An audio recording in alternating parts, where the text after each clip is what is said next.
Hey, what's up, guys? This is Ben Nabers from the buildmysportsbiz.com podcast.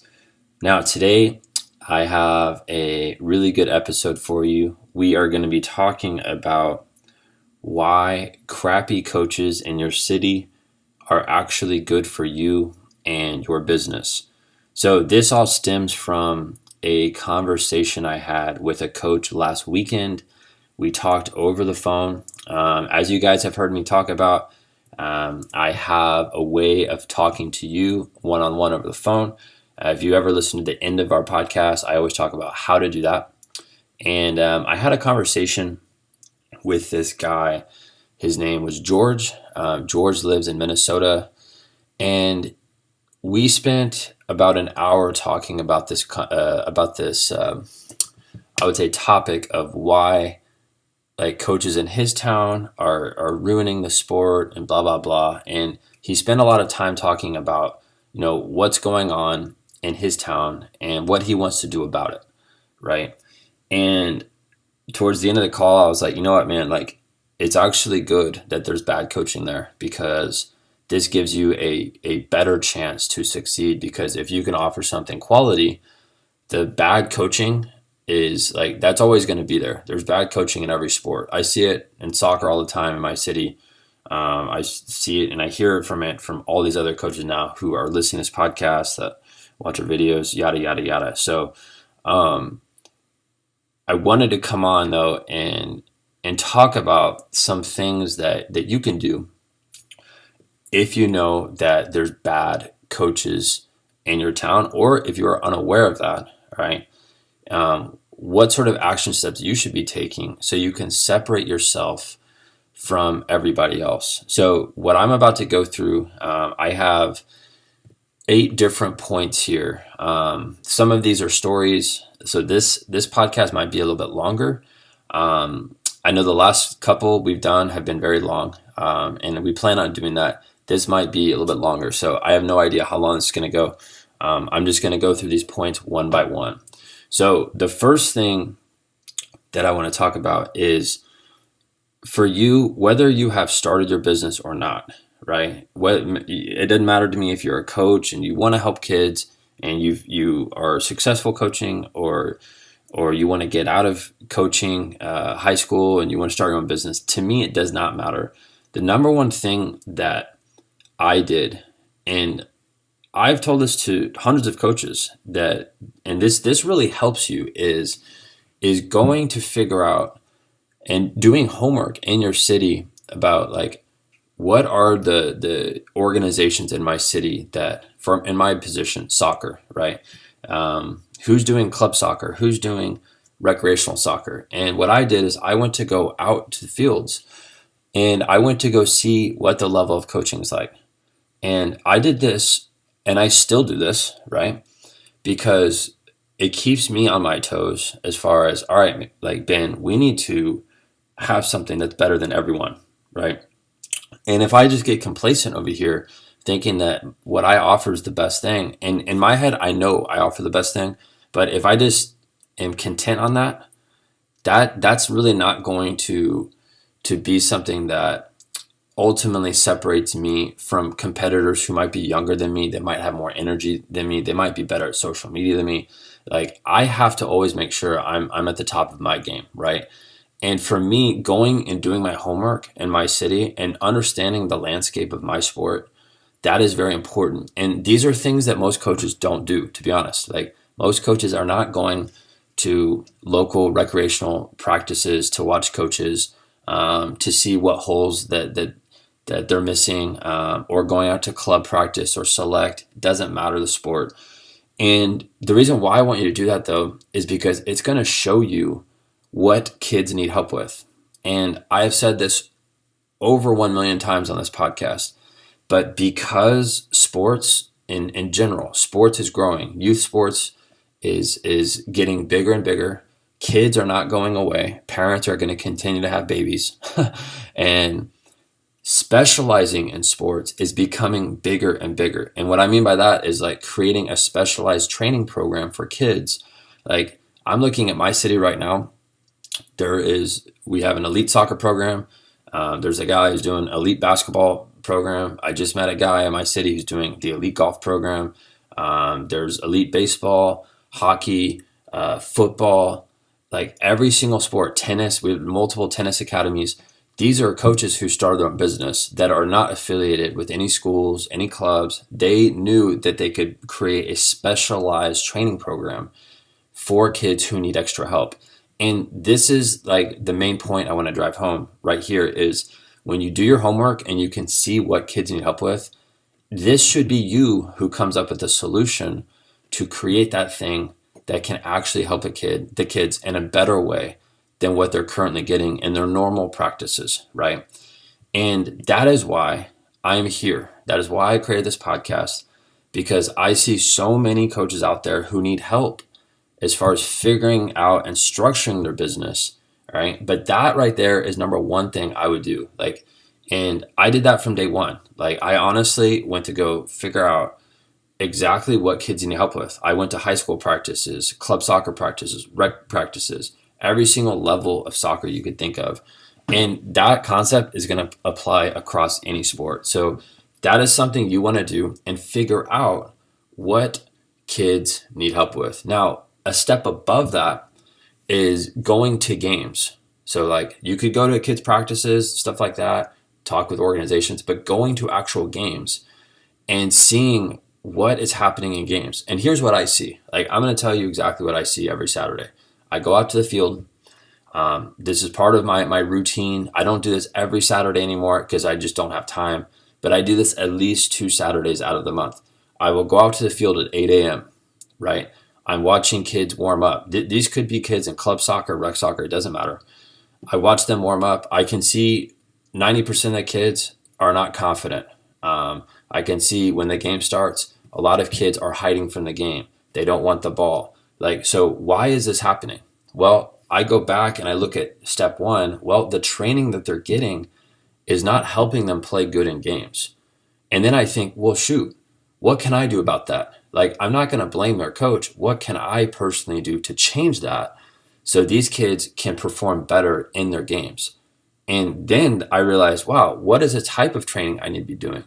What is the type of mindset I need to be teaching these kids so they are more confident, right? So when I go to games, I can get so much data and figure out, within a 60-minute window, I could go to 4 different games and watch 15 minutes of each game and be like, wow, that kid doesn't want the ball. Wow, that kid is super aggressive. Why is he that way? Well, he's getting training with this other guy. Oh, shoot, how can I help this kid in a different way? So I'm always thinking about how I can help kids on a personal level, right? And going back to what we said in point 1, personalized training is right now that this business is blowing the F up, right? Now, and I've been in this for over 10 years. This year, I have never seen as many people who've reached out to me who want help. That's because everyone can go to YouTube now, type in how to start a sports business. You'll find me, right? Find me on iTunes. You'll find me on our website, right? People are looking for help because they are looking to get out of coaching clubs, coaching teams. They want to start their own business because they know now more than ever that personalized coaching is the way to go because that is what parents want. That is what kids need. Kids are not getting that in organized team coaching. And to me, I don't care how good the coach is. It's impossible to give one-on-one attention to, for soccer, for example, to 18 kids at once. It's just not done. I mean, there's some great coaches out there. And that's where you need to understand, for whatever sport you coach, you can be the one who creates the go-to program that is specialized for kids who need help, right? Now, here is the next step. And I do this all the time. When I go to games, right, I'm not just going to go talk to any random parents. I'll go talk to the parents of the kids who I train, and I'll say, hey, who's the team manager? I would love to chat with them real quick.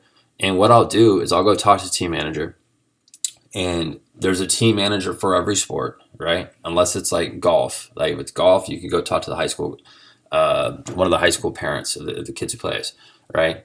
And the way I look at it is I can go connect with that person and ask that person, what do you feel like your team needs the most help with?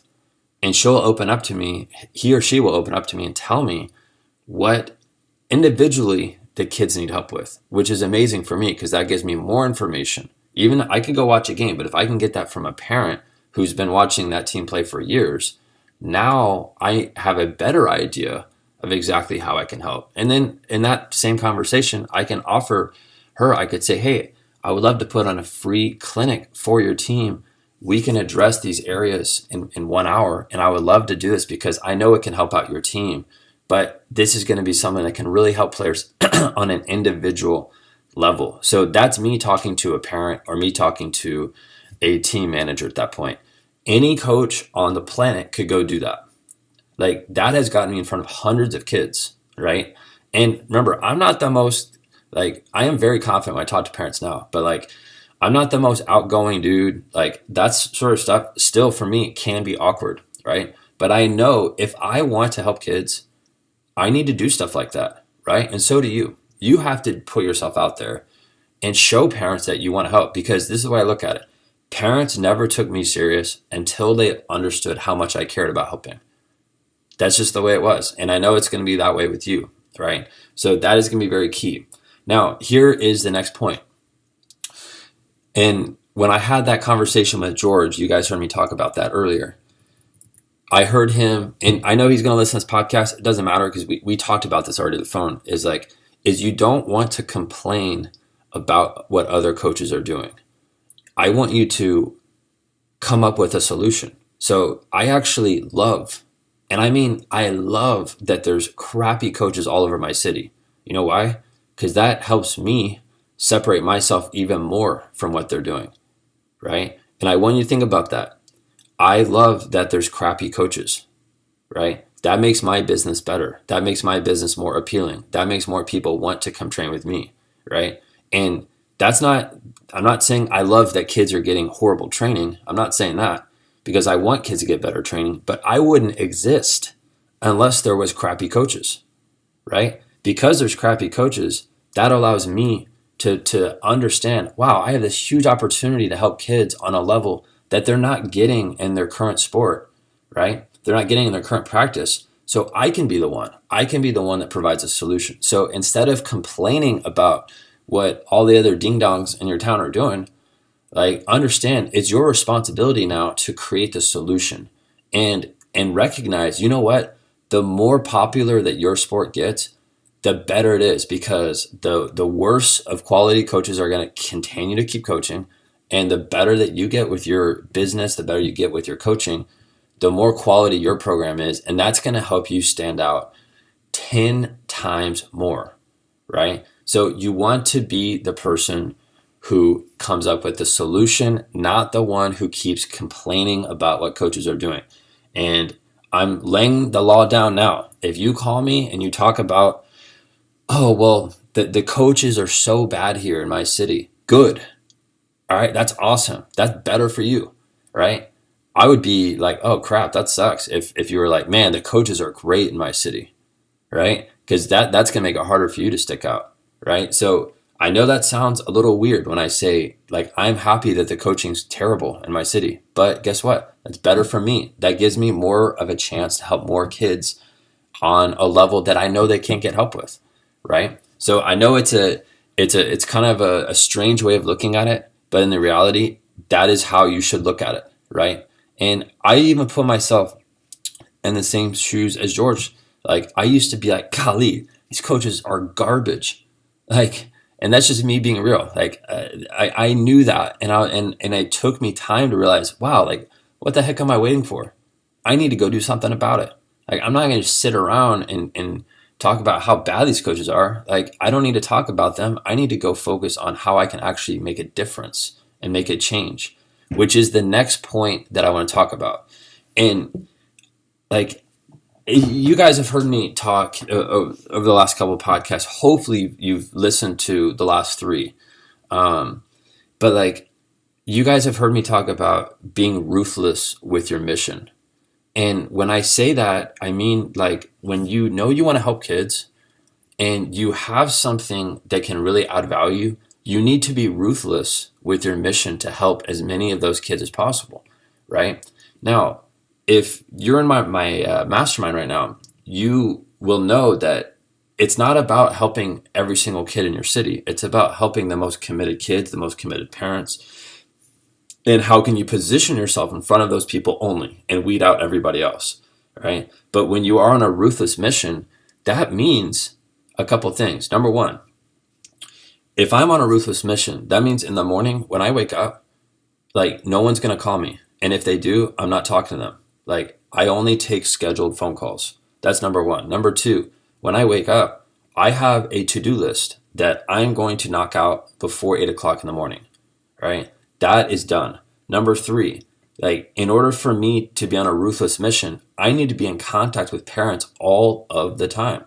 So I still do this. I'm still in contact with at least 2 to 3 new parents every single day. That could be parents of kids who I used to train. That could be team managers. That could be a club coach. That could be a high school coach. I don't give a crap who it is, right? I'm going to position myself in front of the right people who I know that have influence over those who I can train, right? That is how I can consistently build my business. And remember, like I am not after trying to train 1 million kids. Like I don't need to do that anymore. And you shouldn't need to do that either. But you can help a select group of players in whatever sport you're in by positioning yourself in front of them. And when you are on a ruthless mission, that happens. Now, going back to that is like, this is part of like, and I don't know if you guys heard the Psycho Traits podcast, but like one of the things that I help coaches with is like, be ruthless with your time, be a control freak. Like, I hear so many people talk about, well, I don't have time. Well, yeah, you do. Like, you do have time. Like, if you have time to listen to this podcast, you definitely have time to be selfish and be ruthless with how you set up your day, right? And the way I look at it is very simple, right? If I wake up in the morning and I am not on a mission, if I am just like, all right, what am I going to do today? If I wake up with that mindset, probably nothing's going to get done. And I'm going to end up doing a lot of busy work that's not going to do anything for my business, right? For example, when I record these podcasts, for the most part, I will batch these together and I'll spend one day recording probably 8 hours worth of podcasts, and those can go out over the next 2 months. I'm not going to sit here every single day. I'm going to upload a new podcast and record it, schedule it. Like that takes time. Like this is where you have to automate your life, right? And when you're ruthless on your mission, you will learn how to do that. You will learn how to carve out time to focus on your business, even if you're working a 9 to 5 job, even if you have a family. Some of the coaches in my mastermind they had 9 to 5 jobs. They had kids. They had a mortgage. They had stuff to deal with, real life pressure, right? And how did they get out of that and transition into like a full-time training business? Well, I know 100% it came down to being ruthless with your time, being very selfish, being very like having that mindset where you are a control freak, right? And I know a lot of people think like when I say the word control freak, it means that I'm in control of everything. And the reality is, yes, I want to be. Like, why would you not want to be in control of your time? Or why would you not want to be in control of your finances? Those are things that people most of the time do not have control of. And when you're a control freak, you can start to manipulate, all right, and control how your life is, right? That is amazing, right? And more people need to have that mindset. And that is how I am able to help more coaches right now, is because I am a control freak with my time, right? If I wasn't, I wouldn't have time to do these podcasts. I wouldn't have time to send out my daily newsletter. I wouldn't have time to do YouTube content. Wouldn't have time to talk to coaches in our mastermind. But I do because I know how to manage my time in a way that like most people from the outside looking in, they would think I'm very selfish. But guess what? I'm on a mission and no one gets in front of my mission. I don't care who it is, right? The only thing that could get in front of that would be family, right? If there's a family matter. Outside of that, no one taps into my mission. No one gets in front of it, right? And that's why when I say being on a ruthless mission, that means like you put your head down, you have tunnel vision, you don't get distracted, and you go after it. And that is something I feel very confident helping anybody do, especially those who are in our mastermind. Some of those people they've had to make massive changes with their daily schedule, with their mindset because of that, right? So that right there is really key. Now, I'm gonna like kind of shift gears here and talk talk about something that it has to do with crappy coaches. But this is a personal story that happened to me. This happened in 2012, and I feel like this can give you a really good perspective of how to go about your business. All right. So at that time, I was training these three boys. Their names are Taylor, Seth, and Austin. And these three boys were 12 years old, and they were playing on a horrible club soccer team. They had a horrible coach. How do I know this? Well, I go back and listen to the first 2 or 3 steps of the podcast. I did those first three things, and I went to go watch them play. They were in my training program. We were working on skill development, and these three boys were like extremely good. They were way too good for being on the team that they were on. I could tell when I go watch them at practice, they were not getting better at their club practice because of the coaching and because of the team environment. It was like honestly absolute garbage. Like it was a total waste of time for them. And while they were training with me, I was like, you know what? Like I know I'm helping them right now, but I would be able to help them a lot more if they're playing with kids who are better on their normal team, because that way they personally can see more development and they can apply more about what we're doing in our session into their own practices. And I was looking out for the kids and their best interest and their future, and the parents and their best interest. So what did I do? Well, I came to the point where one day I was like, you know what? Like after my practice, I let the kids go run around for 10 minutes at the end. And I talked to all the parents, to their three parents. And I said, look, like your boys are really, really good. Like I see a ton of potential in them. I know right now, whether you guys agree with me or not, I know right now that the training that they're getting at the current club, it's not complementing what we're doing here, and it's holding them back from their potential. And I gave them a list of some other teams that they could try out for, and tryouts were, and like it was like 6 months away from that point. But I said, I really advise you guys, like, because the goal, and like this is between the parents and me, but the goal of the kids was to go play college soccer. And these kids were 12. And when I have a parent who tells me their kid wants to play in college and they're 12, typically I laugh because I'm like, they're way too young. But when I go train them and they're like ballers and they're really, really good, then I take it really serious, right? Then I understand, wow, you know what? If you do want to play in college, you better be on a better team than you're on now. Otherwise, like, that's not going to happen, right? And so I reminded the parents, I said, look, you guys told me you want them to play in college. And in order to do that, you need to play on a better team. You need to play with better players. And I would feel bad if I like did not tell these parents my honest opinion. And that's the thing. I should be a trusted advisor to these parents, right? And they all took my advice.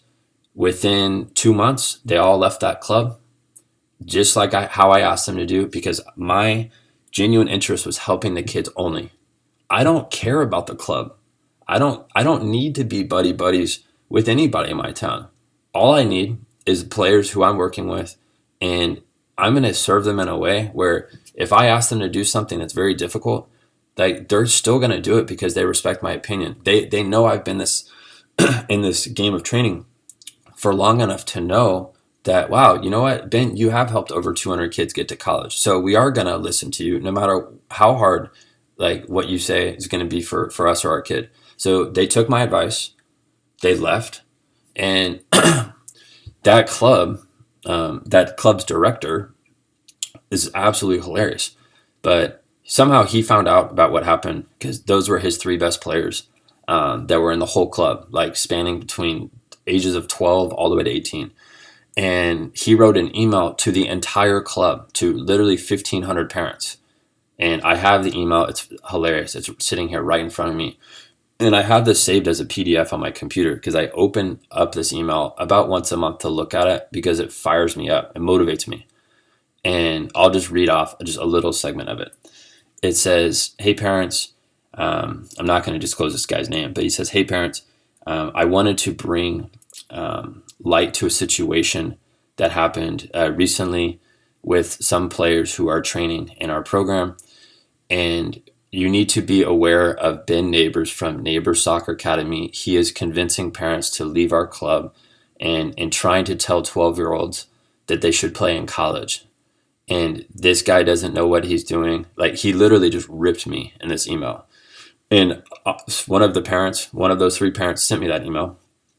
And here's how I handled it. Like, and this guy went on and on. I don't need to keep going, but basically he just tried to rip me to shreds, and he tried to rip apart my integrity, my brand, who I am. This guy like doesn't know me, and all I cared about was helping the kids get better. Like, I don't care about what teams kids play for. Like, if they're on a crappy team and they're not good, cool, they'll stay there, right? If they're really good and on a bad team, I'm gonna tell them to leave, right? That's me wanting to help out, right? Versus me being like this shy guy who's not gonna be upfront with parents. Like, parents won't respect you if you're like that. Like, they'd rather you tell them upfront like how you feel about stuff, because you should be the expert on training, right? So this dude went on to try to tear apart my reputation. At that point, I had 4 other kids who were training at me with me that played at that club. They all left my program. Those kids, which was worth $2,000 a month at that point. All the people in the future that I could have gotten from that club, they all left, or they all probably didn't want to train with me.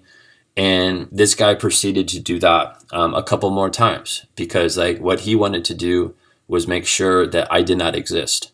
And here's what's funny is, because that happened, there's people now that hate me. They don't like me, right? There's this club, this older guy who despises me because I told 3 players to leave his program to go to something better. And you know what's hilarious? Those 3 boys like are in prime position right now to go play college soccer coming up. And if they didn't make that decision, if their parents didn't listen to me when I told them, they would not be in that position. And I can 100% guarantee it, 100%, right? But I tell you this story because when that happened, and like initially I was like, oh my gosh, this guy is trying to destroy me right now. Because it's not only like those parents saw that, they're connected with other parents who have kids that play soccer in other clubs. So like the word got around that I was this guy, that I was trying to like tell kids that they're good enough to play in college and that they should leave clubs. And like I was this guy who's trying to ruin club soccer, and I wasn't. I'm just trying to help out. And the way it all worked out was absolutely hilarious, right?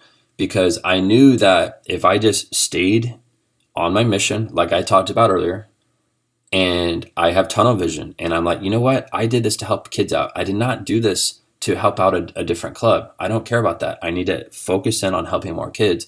And when I stayed on that mission and I had tunnel vision, I started to get more players. You know why? Because guess what? There's people that heard about me telling 12-year-old kids that they wanted to play in college, that I could help them do that. The parents who had kids that were younger that wanted to go do that, guess what? Guess what they all did? They all called me. And it's just funny how things work out when you're on a mission. Because I could have easily responded to that email and like tried to sue that guy, or tried to pick an email fight, or just I could have reacted totally different.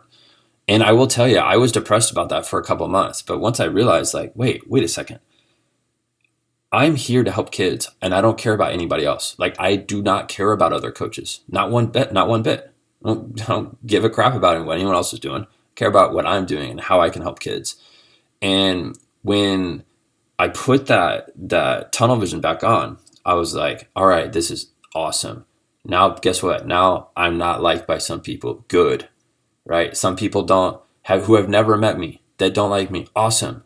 Like, I don't like them either. I don't need to like them. Like, and the way I look at it is like, having people not like you and you being known for something is great.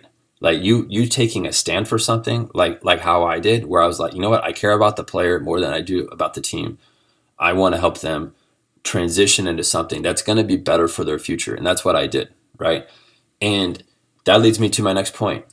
And this is my next point, is why it's okay for you to be hated in your city by people who aren't in your program, right? And I will tell you right now, when I am on the phone with parents and we get to the end of the phone call and I have a step-by-step script of what I do over the phone with parents, all the mastermind members that are with me right now, they have that. It works extremely well.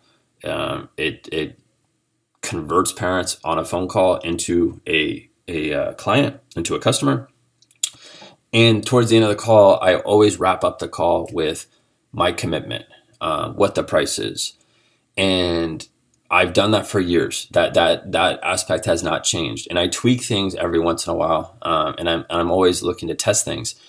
But I will tell you, there's people who get to that part of the phone call with me, parents, specifically parents, who are thrown off about the price. They understand the value, but they're used to the coach up $30 an hour trainer. They're used to we come train whenever we want to type of trainer. The guy who doesn't really show up on time, the guy who allows people to reschedule. I treat my business like the Navy SEALs, like the military, where when someone is in my grasp, like they're in my business, we are going to do things my way. I set the tone with parents. And when we get to that part about price, though, a lot of parents out there, I would say at least 50% are like, what? That's way too expensive. And they might not say it over the phone, but when they hang up, they're like, there's no way we're doing that. And here's why. It's because my program is not for everyone. If it was, I wouldn't have time to make this podcast, because you know why? I'd be on the phone right now dealing with parent problems, right? I'd have too many people in my city if I was opening my program to everyone. And you guys have heard me in the past. I've talked about why I compare my program to a country club. Like, a country club is hard to get into.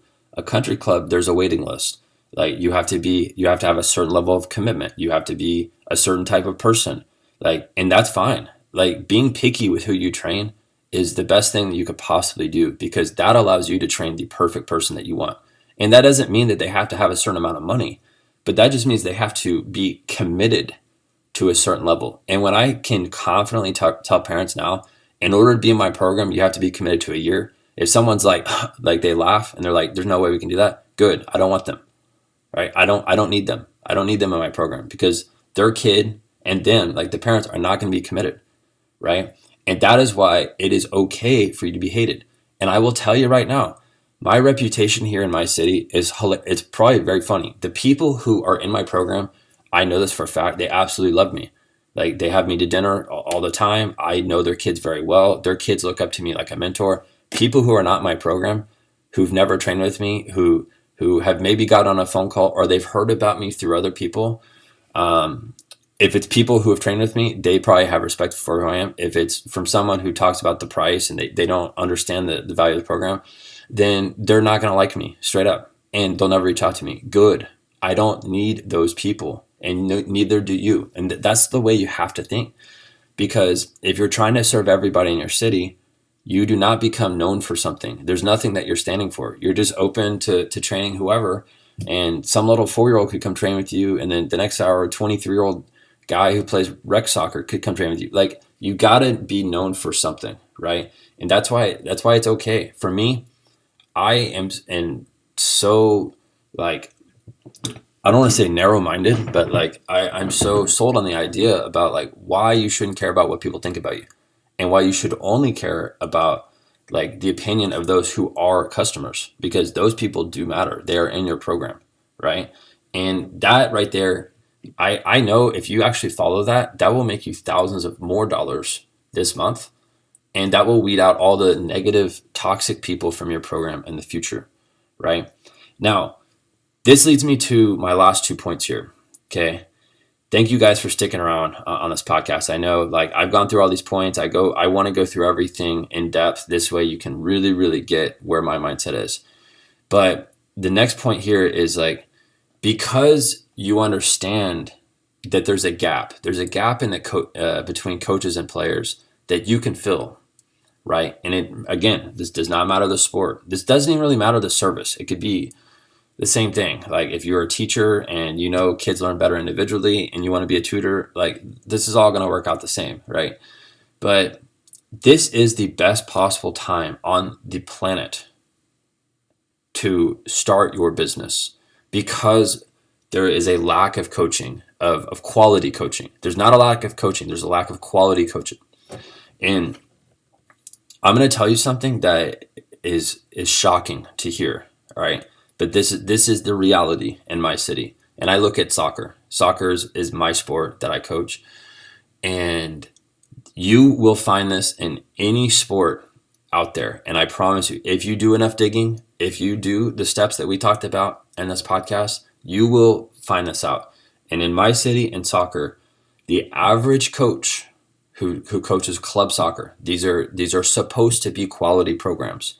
These are supposed to be programs where kids, they can go to practice, learn enough to where they don't need extra training. But this is reality. Those coaches individually have at least 2 to 3 teams that they have to manage. Okay. Now, in soccer, there's 18 kids on each team. All right. And for younger kids, there's 12. All right. So let's just say it's between 12 to 18 kids. So this coach is responsible for trying to individually help. Let's just say 12 times 3, that's 36. 36 kids per week. That is really hard to do on a team format. And if there's 18 times 3, I don't even know the math there. I'm too lazy to get my calculator. But that's how many kids that they would have to manage. And think about it. They are going to practice 2 times a week. All right. So they're training. These coaches are training 6. If they have 3 teams, they're coaching 6 sessions a week. And then in the games every weekend, there's probably at least 3 games. If there's tournaments, there's probably around, let's see here, each team is going to have 4 games. So 4 times 3, that's 12 games that this coach has to be at.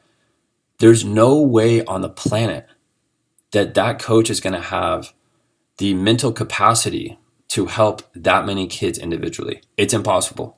I don't care if it's Jose Mourinho and he's one of the best soccer coaches in the world. Like, you will not have the mental capacity to do that, which is why, knowing that in this sport, right, and in other sports, basketball, you could see the same thing.